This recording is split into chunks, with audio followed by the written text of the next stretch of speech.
কোন গোপনে মন ভেসেছে ধারাবাহিকে দেখেছিলাম শ্যামলীকে নিয়ে চন্দাশিস যাবে হানিমুনে একটা রিসর্টে, কিন্তু ও যাবে না। তাই অনিকেতকে ফোন করেছে, সাহায্য চেয়েছে।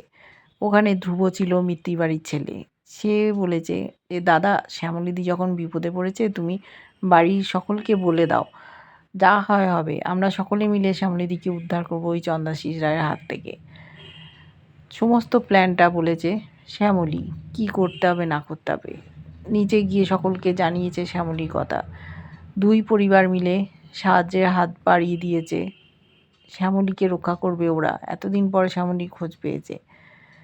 দেখেছি চন্দাশিস রায় শ্যামলীকে নিয়ে রিসর্টের উদ্দেশ্যে রওনা হয়েছে। সেখানে গ্র্যান্ড এন্ট্রি হয়েছে, কিন্তু অনিকেত ক্র্যাশ করে দিয়েছে চন্দাশিস রায়ের ল্যাপটপে কিছু জিনিস। কাজ করতে পারছে না, ব্যবসার কঠিন অবস্থা।